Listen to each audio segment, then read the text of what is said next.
आज हम लोग व्हीट स्टोन ब्रिज पढ़ेंगे। इसके पहले हम लोगों ने किरचॉफ का नियम, सेलों का संयोजन और किरचॉफ के नियम के कुछ न्यूमेरिकल्स इस चैप्टर में कर चुके हैं। सेल का टर्मिनल विभवांतर भी इस चैप्टर में हम लोग पढ़ चुके हैं। व्हीट स्टोन शेप, ये 4 प्रतिरोधों का समायोजन है। यहाँ दिख रहा होगा फिगर में 4 प्रतिरोध किस तरह से लगाए गए हैं। 4 प्रतिरोधों का ऐसा समायोजन है जिसकी सहायता से किसी एक प्रतिरोध का मान, इसमें से किसी भी एक का मान अन्य 3 के टर्म में ज्ञात किया जा सकता है। Arrangement of 4 resistance by which we can find out resistance of any one in the terms of other 3। किसी एक प्रतिरोध का मान कि अन्य 3 प्रतिरोधों के व्यंजक के रूप में प्राप्त किया जा सकता है। अगर पूछा जाता है कि व्हीट स्टोन सेट क्या है तो यही सीधे बता दीजिए कि ये 4 प्रतिरोधों का समायोजन है जिसकी सहायता से किसी एक प्रतिरोध का मान हम अन्य के टर्म में ज्ञात करते हैं। रचना जो दिख रहा है इसी को बता देना है। एक सेल की 4 प्रतिरोध जो कि एक समांतर चतुर्भुज की भुजाओं में चित्र के अनुसार लगे हुए हैं। जैसा चित्र में बना चित्र बना दीजिए साफ साफ और इस तरह से लिख दीजिए कि ये प्रतिरोध चित्र के अनुसार लगे हुए हैं। या 4 प्रतिरोधों को श्रेणी क्रम में लगाकर एक समांतर चतुर्भुज बना लिया जाता है।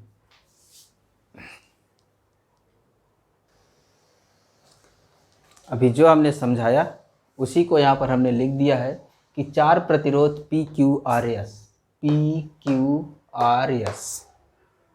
ABCD चतुर्भुज है। ये समांतर चतुर्भुज भी लिखें, कोई दिक्कत नहीं है, कि चारों भुजाओं में जोड़ दिए गए हैं।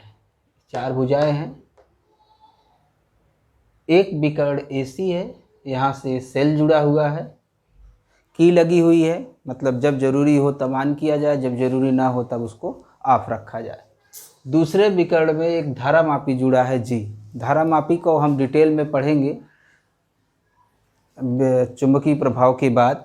अभी सिर्फ इतना जान लीजिए, यह बताता है कि धारा प्रवाहित हो रही है कि नहीं। यानी धारा प्रवाहित होगी, इसमें निशान बने होते हैं, डिफ्लेक्शन देता है। निशान इसमें कुछ इस तरह के रहते हैं, बीच में 0 और इस तरफ इस तरह से निशान। ये नीडल रहती है G की। जैसे धारा ऊपर से नीचे आ रही है, मतलब यहाँ का विभव ज़्यादा है, यहाँ का विभव कम है, तो ये किसी एक डायरेक्शन में डिफ्लेक्ट होगा। मान लीजिए ये दाहिने जाता है। ज़्यादा धारा फ्लो कर रही है तो ज़्यादा खाने डिफ्लेक्ट करेगा, कम धारा प्रवाहित हो रही है तो कम खानों में विक्षेप होगा। अगर धारा की दिशा बदल गई, ऊपर से नीचे ना आके नीचे से ऊपर जा रही है, तो पहले जिस दिशा में ये डिफ्लेक्शन दे रहा था उसके 0 से विपरीत दिशा में डिफ्लेक्शन देगा। ये 0 विक्षेप तब देगा जब B और D की तरफ धारा ना प्रवाहित हो अथवा D से B की तरफ धारा प्रवाहित ना हो।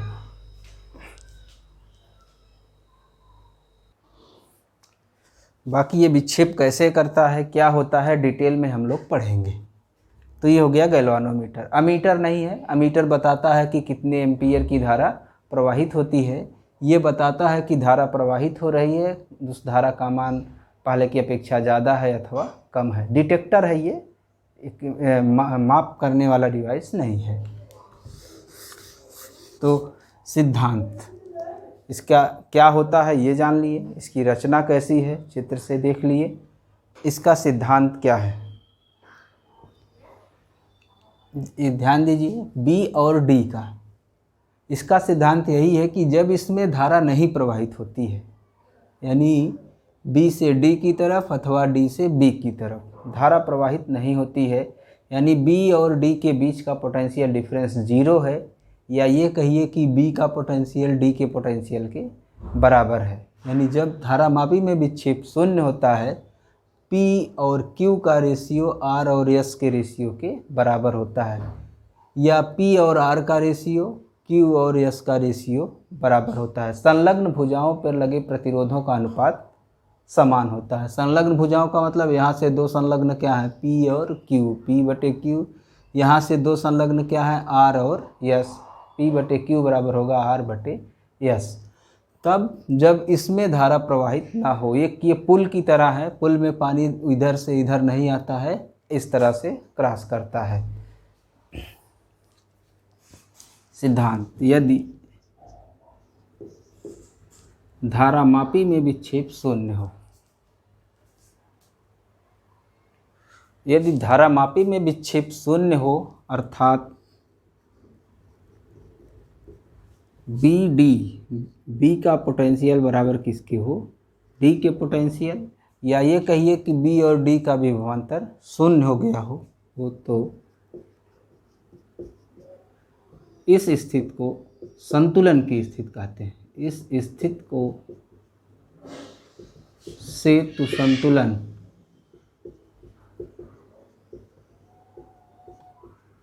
की स्थिति कहते हैं।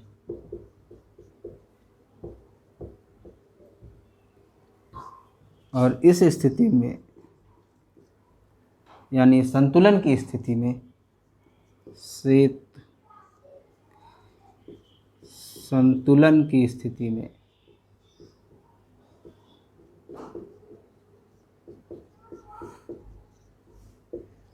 P/Q बराबर होता है R/S।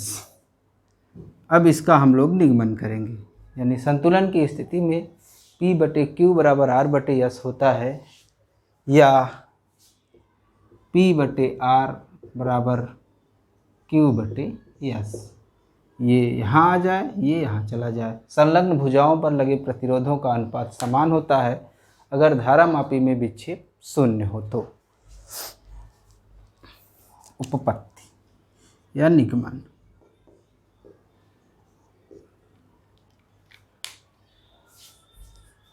मान लीजिए यहाँ से I धारा जाती है, ये दो भागों में बंटती है, इस तरफ और इस तरफ I1 और इस तरफ I2। संतुलन की स्थिति है, इसमें कोई धारा नहीं प्रवाहित होगी। ये I1 इस तरफ आएगी, ये I2 इस तरफ जाएगी, दोनों मिल के फिर ये I हो जाएंगी। ये हमें पता है। हम ये मान के चल रहे हैं कि संतुलन वाली स्थिति है। आपको जो न्यूमेरिकल मिलेंगे बोर्ड में, अगर इसका रेशियो बराबर है तो इसमें कोई धारा प्रवाहित नहीं होगी। पर अगर इसका रेशियो R और S का रेशियो बराबर नहीं है तो इसमें धारा चाहे इस तरफ जाएगी चाहे इस तरफ आएगी। डिपेंड करेगा कि यहाँ का पोटेंशियल ज़्यादा है कि यहाँ का पोटेंशियल ज़्यादा है। आप किसी भी तरफ मान लेंगे धारा, हमने न्यूमेरिकल एक बताया था न्यूमेरिकल वाले वीडियो में कि आप धारा की दिशा मान लेंगे, उसके बाद किरचॉफ के नियम की सहायता से हल करेंगे। I का मान धनात्मक आएगा तो जो आप माने हैं वो सही है, ऋणात्मक आएगा मतलब धारा उसके विपरीत प्रवाहित होगी। हमें निकालना है, ये हम संतुलन की स्थिति मान के चल रहे हैं। माना संतुलन की स्थिति, इसका हमने सिद्धांत जान लिया कि संतुलन की स्थिति में ये होता है। अब ज्ञात करेंगे कि संतुलन की स्थिति में ये आता है, यानी इसका निगमन। सिद्धांत, G में शून्य विक्षेप की स्थिति कहिए, चाहे कहिए ये दोनों बराबर विभव पर है, या कहिए कि सेतु संतुलन की स्थिति में है। तीनों बातों का एक ही मतलब होता है कि यहाँ का रेशियो प्रतिरोधों का बराबर है यहाँ का रेशियो। यहाँ से यहाँ का विभवांतर निकालेंगे, फिर यहाँ से यहाँ का विभवांतर निकालेंगे ओम के नियम से।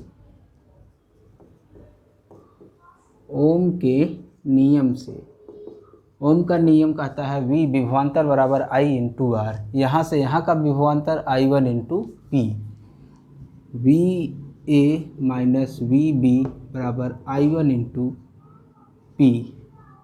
यहाँ से यहाँ का विभवांतर VA minus VD is equal to I2 into R। यहाँ का प्रतिरोध R है। दोनों को घटा दीजिए,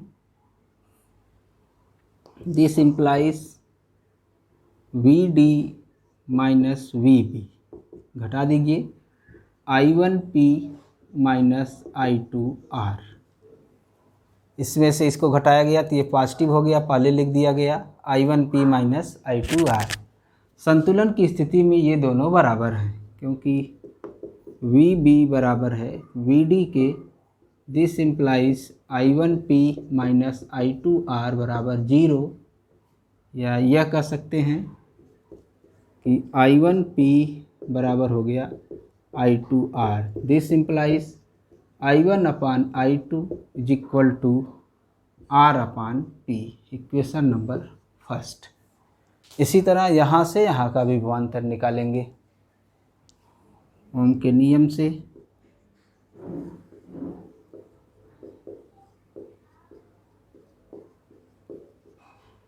VB minus VC, VB minus VC I1 into Q,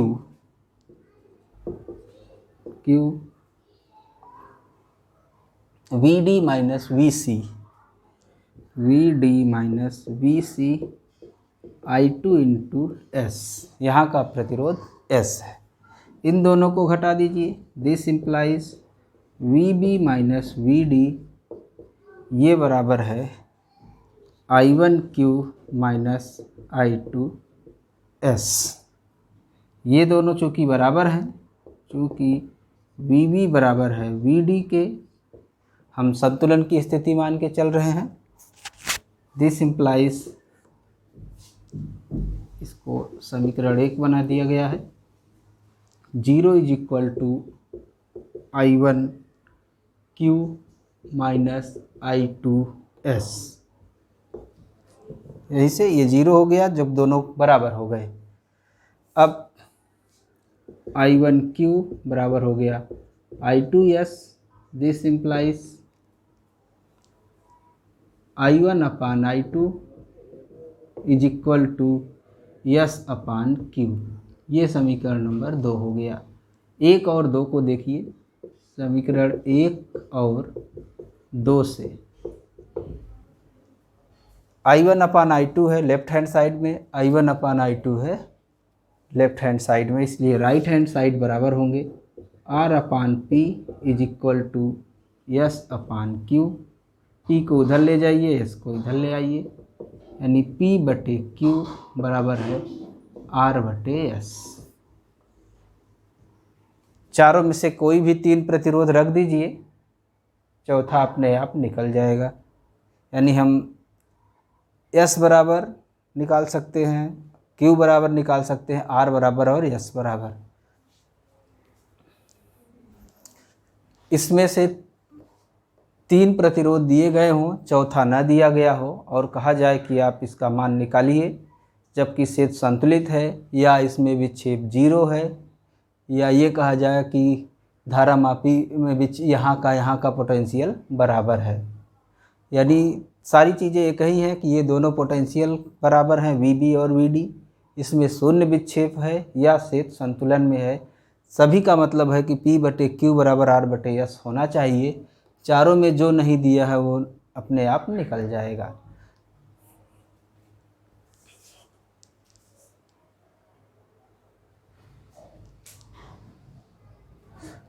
next topic हमारा है मीटर सेत।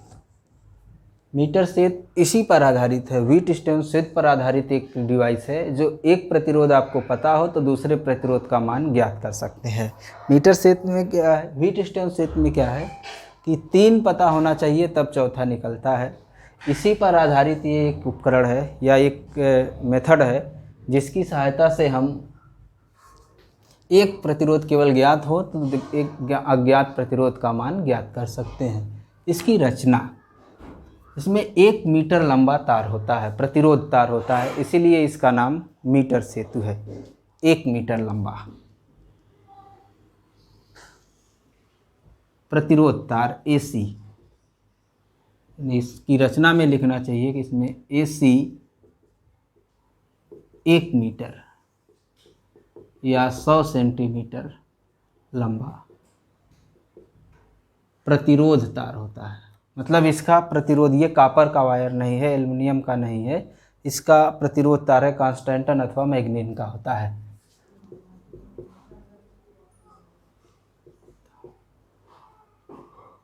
चित्र के अनुसार अभी ये फिगर बना देंगे, व्यवस्थित करते हैं।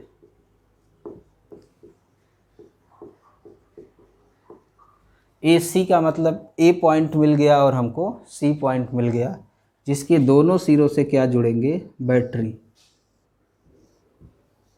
अब ये जो तार है ये कॉपर का होगा, मतलब जिसका रेजिस्टेंस नगण्य है। ये बैटरी जुड़ेगी, की लगेगी,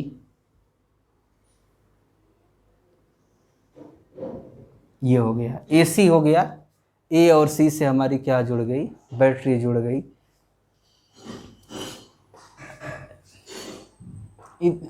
इधर आर डी हम बनाएंगे अब बीच में। इसमें दो पत्तियां होती है, ये कॉपर की पत्ती होती है जिसका प्रतिरोध नगण्य होता है,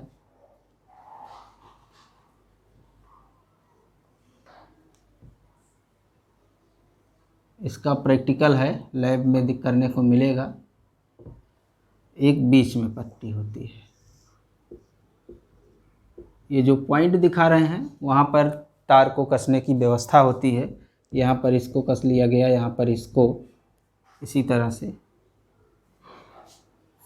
यहाँ आर एक बॉक्स होता है जिसको हम प्रतिरोध बॉक्स कहते हैं, जिसमें से हम इच्छानुसार 1 ओम 2 ओम 3 ओम प्रतिरोध अप्लाई करते हैं। यानी ये ज्ञात हो गया, आर ज्ञात प्रतिरोध है, आर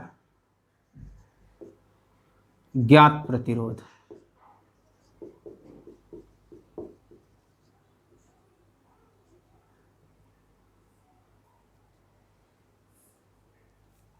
आर हो गया, तो ये किस पॉइंट से जुड़ा है, डी से, यानी ये पॉइंट हमारा हो गया डी।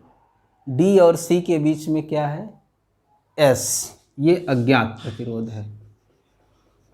यहाँ एक तार लगा के आपको दिया जाएगा जिसका मान ज्ञात करना होगा।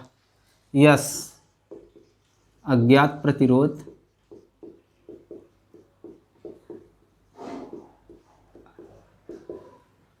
तो एक वायर दिया जाएगा, कहा जाएगा कि उसका प्रतिरोध ज्ञात करके उसका विशिष्ट प्रतिरोध निकालिए, आर बराबर रो इंटू एल बाई ए। अगर इसका यस पता है प्रतिरोध, इसकी लंबाई पता हो जाए, इसका एरिया मतलब इसकी मोटाई ज्ञात कर लें स्क्रू गेज की सहायता से, तो विशिष्ट प्रतिरोध हम इसका निकाल सकते हैं। वो इसकी बात कर रहे हैं।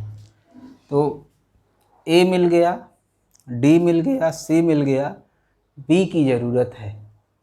बी इसमें इस तरह से प्राप्त किया जाता है, एक डी है, यानी यहाँ से एक वायर जो निकलेगा उससे गैल्वानोमीटर जुड़ेगा जी,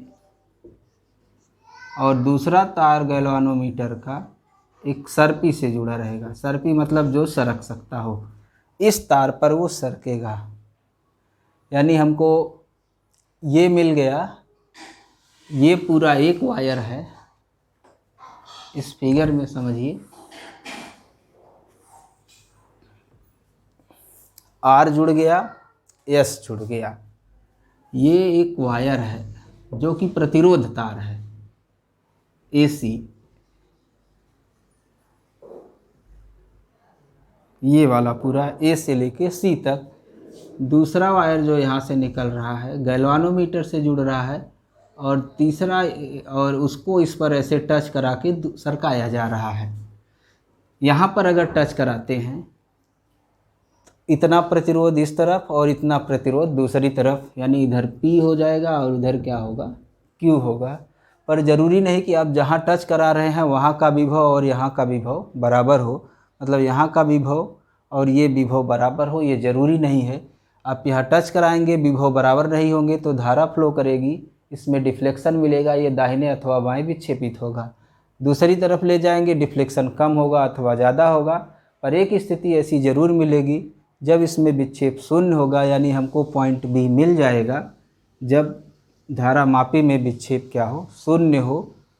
धारा मापी में विक्षेप शून्य होने का मतलब यहाँ का प्रतिरोध और यहाँ का प्रतिरोध P और Q का अनुपात R और S के अनुपात के बराबर है। इन प्रतिरोधों का अनुपात लंबाई के अनुपात में निकाल लेंगे। ये AC जो तार होता है ये सर्वत्र सम होता है, यानी इसकी मोटाई एक समान होती है।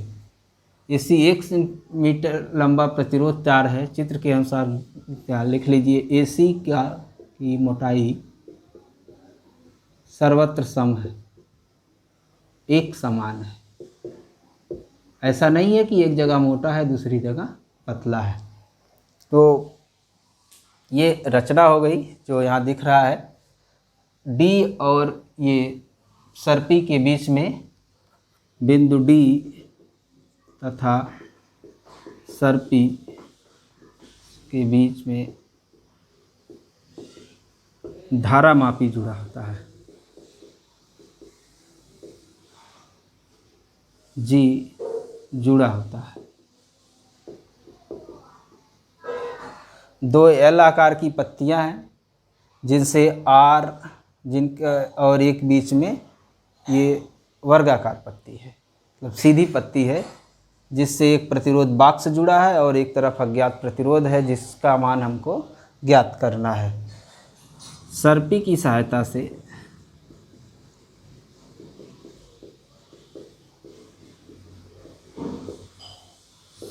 शून्य विक्षेप की स्थिति प्राप्त करते हैं। शून्य विक्षेप की स्थिति प्राप्त करते हैं।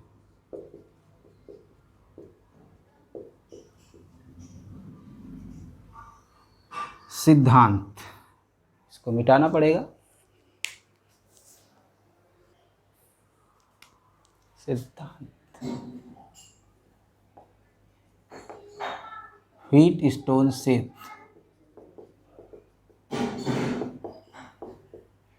के संतुलन की स्थिति